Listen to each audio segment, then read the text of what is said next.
یہ حضرت یہ سرکار صلی اللہ تعالیٰ علیہ وآلہ وسلم کا مقدس خط لے کر بصرہ تشریف لے گئے. وہاں کا قیصر روم گورنر شام حارث لسانی کو جب یہ دیا تو اس نے اس نامہ مبارک یعنی آقا کا جو خط مبارک تھا کو بیت المقدس بھیج دیا، کیونکہ قیصر روم ہرقل کو کہتے تھے. ان دنوں بیت المقدس میں دورے پر آیا ہوا تھا. قیصر کو جب یہ مبارک خط کا پتہ چلا اس نے قریش کو کوئی آدمی ملے تو اس کو ہمارے دربار میں حاضر کرو. وہ یہ خط آیا ہے، قریشی ہیں، تو وہ قریش کا بتا لیا میرے پاس. قیصر کے حکام نے تلاش کیا تو اتفاق سے ابو سفیان اور عرب میں کچھ دوسرے لوگ جو تجارت کے رائے تھے وہ مل گئے. یہ سب لوگ قیصر کے دربار میں لائے گئے. قیصر نے بڑے طمطراء کے ساتھ دربار منعقد کیا اور تاج پوشی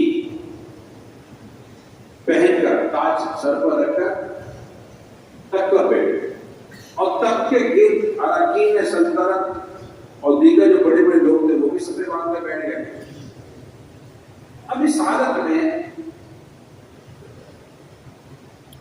عرب کے تاجروں کا گرو دربار میں حاضر ہوا.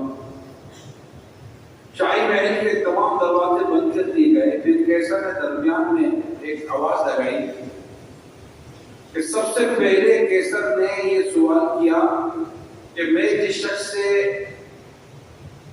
نبوت کا دعویٰ کیا ہے کیا تم میں سے ان کا کوئی سب سے قریبی رشتے دار ہے؟ ابو سفیان نے کہا میں. کہا آپ آگے رہو. بقیہ کو پیچھے کر دیا اور ان کو کہا کہ آپ اس کی بات سننا چاہے غلط بولے اس کو بولتے ہیں جو غلط بول رہے ہیں. اب گفتگو شروع. کیسا سوال کرتا مدعی جو دعویٰ کرنے والے ہیں نبوت کا ان کا خاندان کیسا ہے؟ ابو سفیان کا کہنا تھا کہ ان کا خاندان شریف ہے. کیسا نے کہا کیا اس خاندان میں ان سے پہلے بھی کبھی کسی نے نبوت کا دعویٰ کیا ہے؟ وہ بولا نہیں.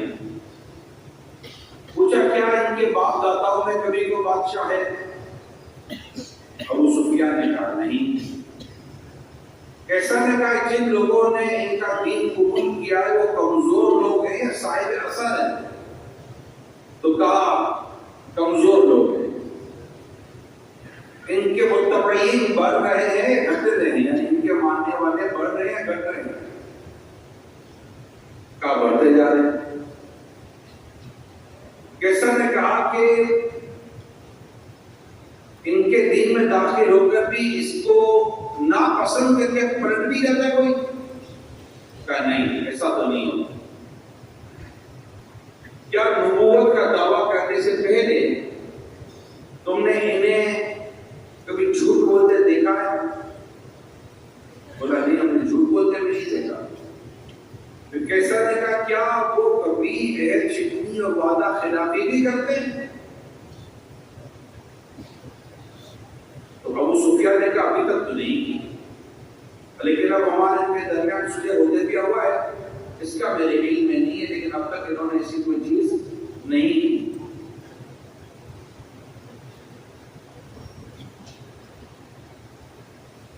کیا کبھی تم لوگوں نے ان سے جنگیں کی ہیں؟ کہاں جنگیں کی ہیں. وہ تمہیں کن باتوں کو حکم دیتے ہیں؟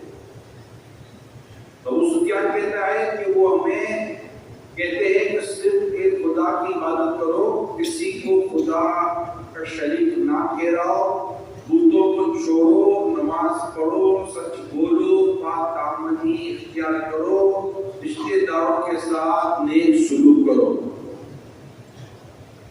اس سوال کا جواب سن کر قیصر نے کہا کہ تم نے ان کو خاندانی شرط پایا. نمبر 1 تمام پیغمبروں کا یہی حال ہے کہ وہ ہمیشہ اچھے خاندان سے ہی پیدا ہو. تم سے میں نے کہا کہ خاندان میں کبھی کسی اور نے نبوت کا دعویٰ کیا؟ اگر ایسا ہوتا تو میں کہہ دیتا کہ یہ شخص اوروں کی نقل کر رہا ہے۔ تم نے اقرار کیا کہ ان کے خاندان میں کبھی کوئی بادشاہ نہیں ہوا ہے۔ اگر یہ بات ہوتی تو میں سمجھ لیتا کہ یہ شخص کبھی آبا و اجداد کی بادشاہی کا طلبگار ہے۔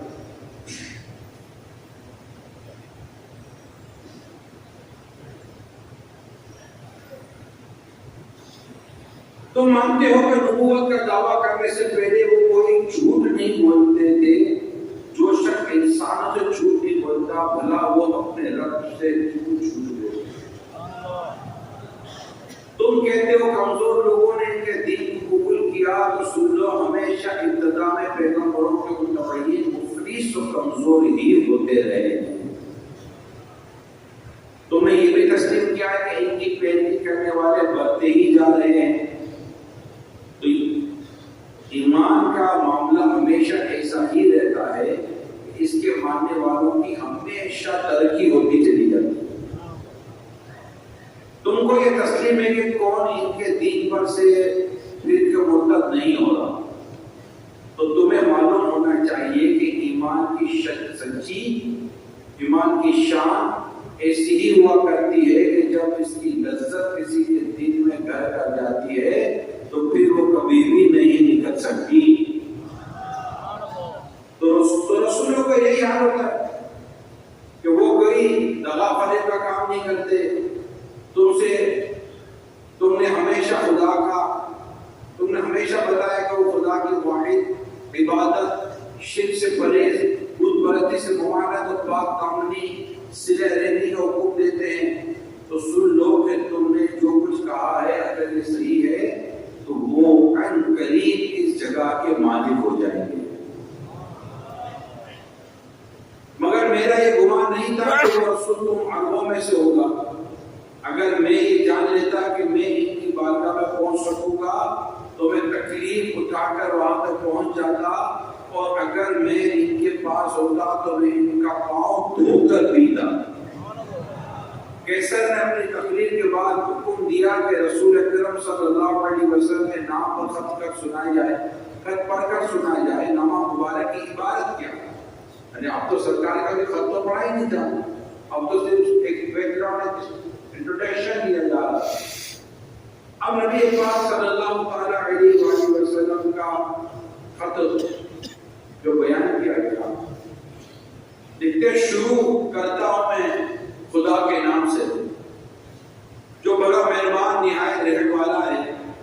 اللہ کے بندے اور اللہ کے رسول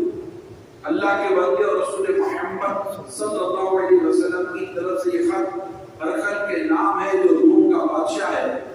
اس شخص پر سلامتی ہو جو ہدایت کی پیروی کرے۔ اس کے بعد میں تجھ کو اسلام کی دعوت دیتا ہوں، تو مسلمان ہو جا تو سلامت رہے گا، خدا تجھ کو دگنا ثواب دے گا، اور اگر تو نے گداری کی تو تیری تمام رعایا کا گناہ تجھ پر ہوگا۔